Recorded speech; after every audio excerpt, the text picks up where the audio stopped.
Have a desire to take your conversation to its highest potential? If you do, hop on over to my website and check out the School of Reform. Yes, school is most definitely in. Knowing Bible is the course that I am now offering to take your conversation to its next level. Grow closer not simply with the philosophy that is within the Bible, grow closer not simply with the devotional character of the living God, but grow closer with yourself also.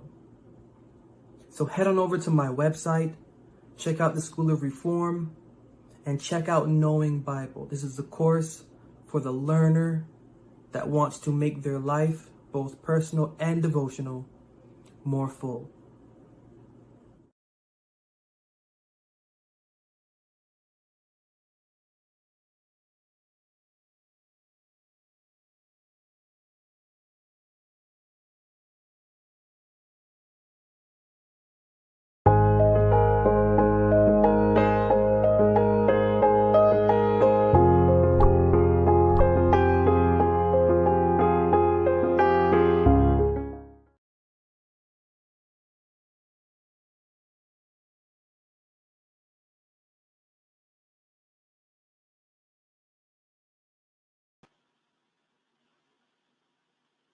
Justification family, welcome back.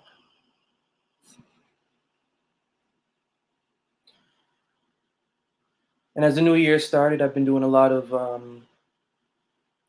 thinking about the relevance of just even personal philosophy and reflection, and wondering how much further with a new bill of health that I have, because I've been previously sick, and it's just been on my mind completely.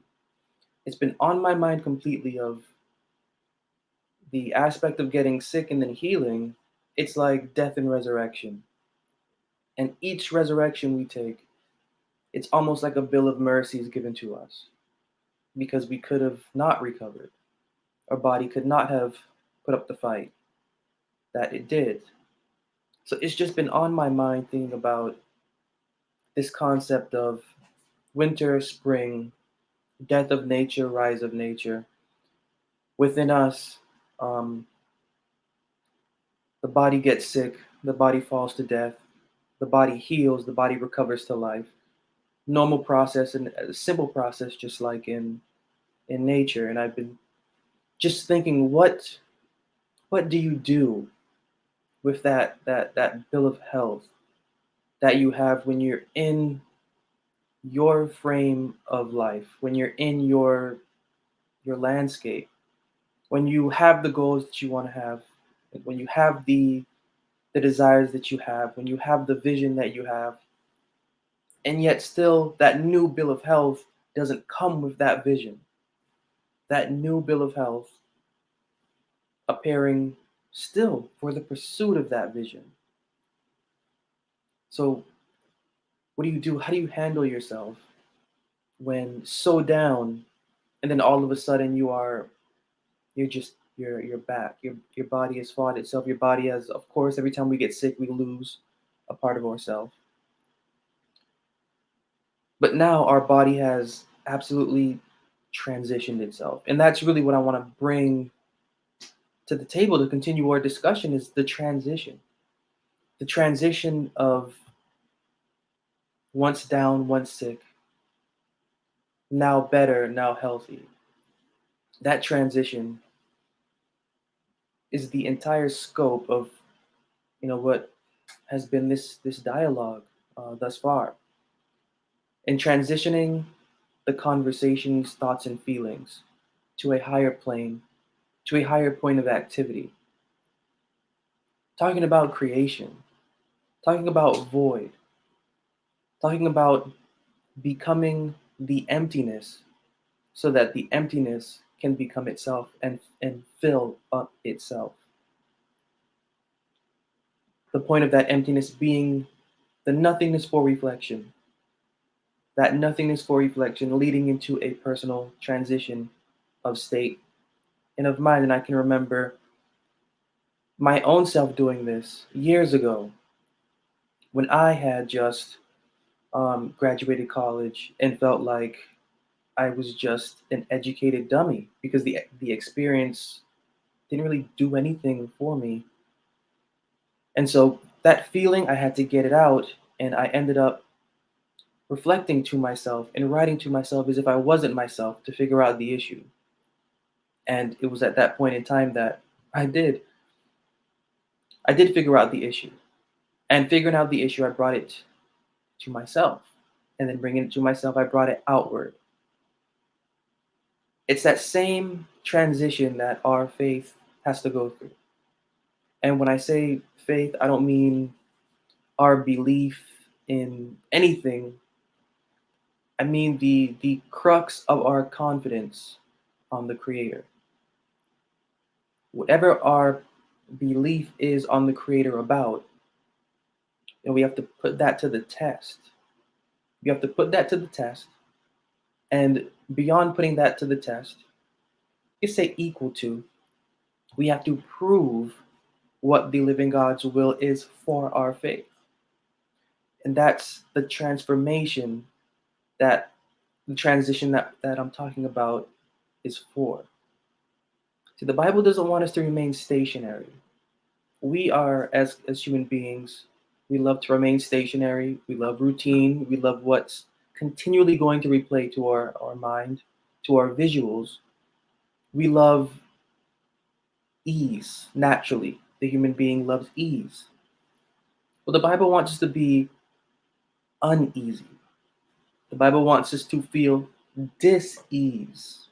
We, that disease is that word, but dis-ease, meaning we have to embrace a bit of pain and a bit of sorrow and discomfort in the sort of transition that the Bible is asking for. The Bible is asking for our conversation to move on in its confidence.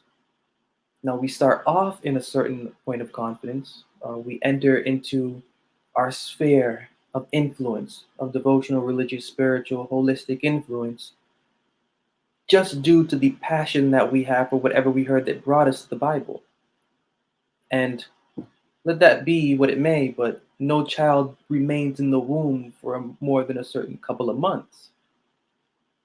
It'd be weird to see a child in a womb for 30 years, 25 years, 10 years. So this is what we do to our faith. We keep it in the womb of its creation. And we do that for comfort. And I can imagine if a real woman had to do that for 30, 40, 50, 60 years, it would not be comfortable. And that's the thing. It's not comfortable.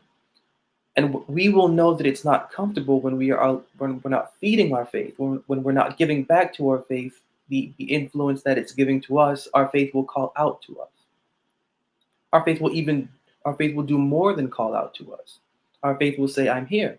I'm present and I have been. And then it's up to us to experiment. That's what the whole issue in Eden was. Eden was an experiment. Eden was an experiment. There were no instructions. There was no, don't do this. There was only one, don't eat this. Other than that, it was left to the individuals in Eden to take the responsibility to nourish their thoughts on the Creator, their thoughts on how the Creator operates, and their thoughts on the Creator's voice.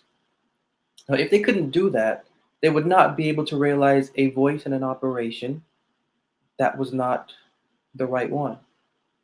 They obviously did not understand the right operation or voice, and that's because they didn't give the time to embrace the transition that was being called for. They were created, and one was created out of the other. Both parties had a responsibility to their own self and then to one another. So this is the same thing with us.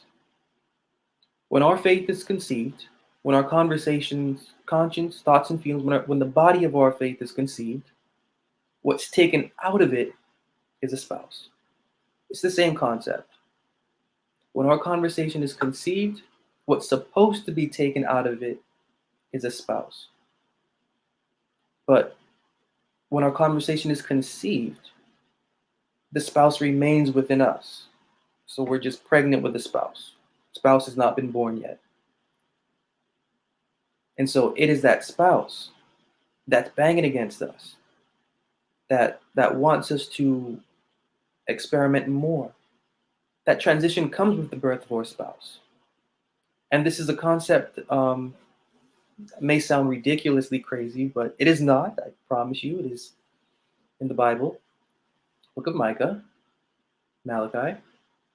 And that spouse is these, how the Bible frames it, is that be kind to your spirit, for she is your wife. So it is the spirit of our mind that is actually the spouse that our conversation is supposed to give birth to. But it can't do that if we're not allowing ourselves to prove what the Creator is doing, to exercise confidence or exercise faith on that routine experiment. And if we're not willing to exercise enough faith on that, we really can't have enough knowledge to trust the experience. So because we can't trust the experience, that's really honestly why we don't give way to the experience of feeling empty, not putting ourselves in an uncomfortable position, not putting our faith in a vulnerable position, making our faith vulnerable, taking our faith away from its comfort, taking away our devotional confidence from what stimulates its belief, allowing our devotional confidence to discover its own stimulant instead of taking outside or over the counter prescriptions from what is out there, devotionally or spiritually. We end up withdrawing from the experience, from letting our faith learn its character. So just as we have a character, just as we have likes and dislikes, just as we have up days and down days, it's the same thing with the body of our faith. It is a conscience of its own. It is a conscience, has a conscience of its own. And the way that our conversation is born, it's born suppressed. Again, just the illustration of the spouse, the spirit of our mind. We are pregnant with it. We have to give birth to it. But we can't give birth to it without the experiment of knowing what the living God's will is. So because there's no instruction in what that will, it is a certain will that our conversation is calling out for. We, of course, we're going through the experience, but all in all, the experience isn't for us. There's an experience for what is within us. And when I do, say that, I like to ask, do you have a memory of before you were born?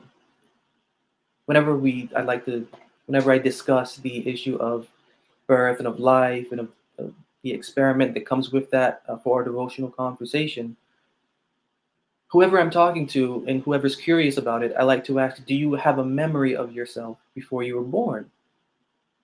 And if you say yes, you are just ridiculous because nobody does. And if they do, they are probably on a screen getting paid to act, to say that they do remember, or they're lying to your face. So it's that spark that came into our organism before we had consciousness. That spark had consciousness. That spark's consciousness influenced our organism to take consciousness. And so the formation started in the womb.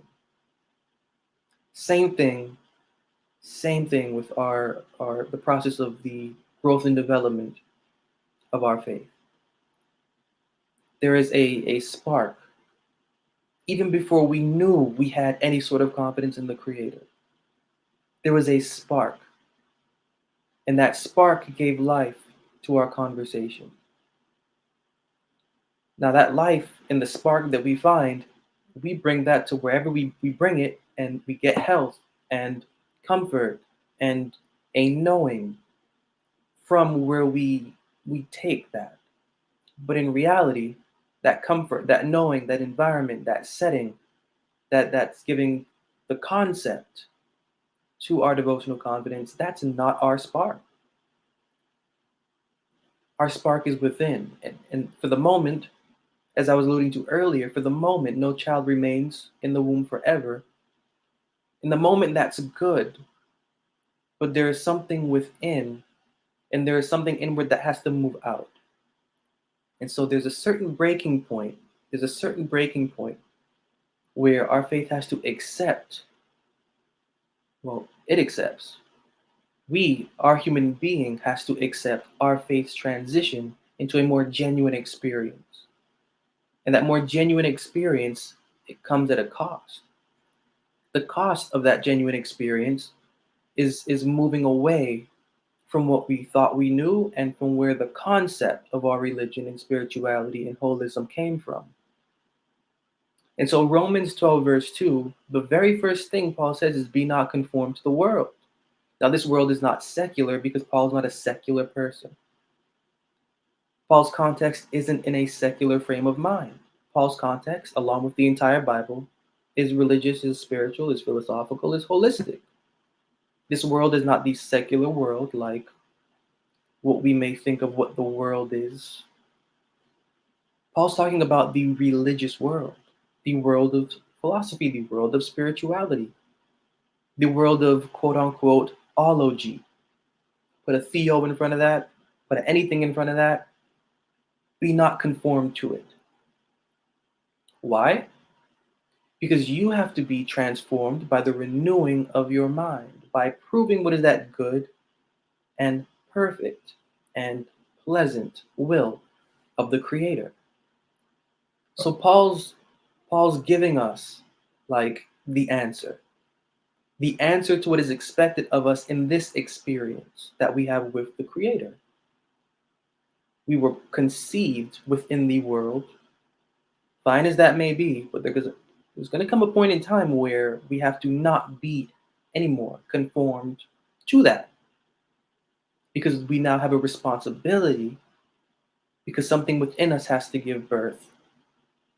And once it's out, that inward experience is going to transition to an experience that is new. And that's another concept Paul puts out there, is that newness of mind, not according to the letter, but according to the Spirit.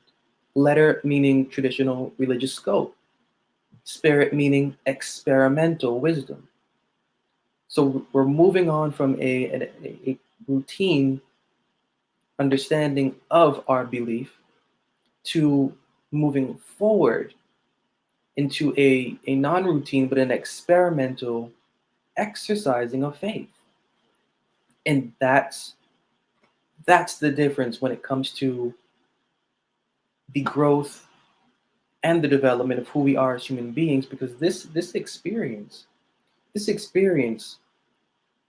although it is so strict to our devotional conversation, although it is so strict to its thoughts and its feelings, the experience actually falls back on to our human being. Actually falls back down to our human being. And you can even apply this to the concept of what is the kingdom of God like? Well, it is like leaven rising up and leavening within bread. I brought this out on my broadcast also, is that this is the perfect illustration to let us know that the leavening or the rising of bread lets us know that there is something within it causing it to rise up. And so in my broadcast, I showed that the Bible teaches that bread is synonymous with doctrine. And even in that same book, the author of that book lets us know that bread, he wasn't talking about the leavening of bread, but about the doctrine of the scribes and of the Pharisees. So in reality, it says leavening like leaven is what the kingdom of God is like. But the kingdom of God is actually like a doctrine rising up, and that bread is our being. Firstly, our devotional conversation, but secondly, our human being. Once that specific doctrine, there's a specific philosophy, and I will say that it is the philosophy of justification. Once that enters into the being of our conversation, it is supposed to rise up, it's supposed to leaven. But if you can remember, they were supposed to eat unleavened bread. So that means the bread now has to fall back down and become flat to become unleavened bread to be eaten. So once that doctrine gets within us, it is supposed to puff up what is within us to the point that it can humble and lower back down what is within us to where we can consume what it needs to be and that everyone around us can consume us. And so it's a process of continual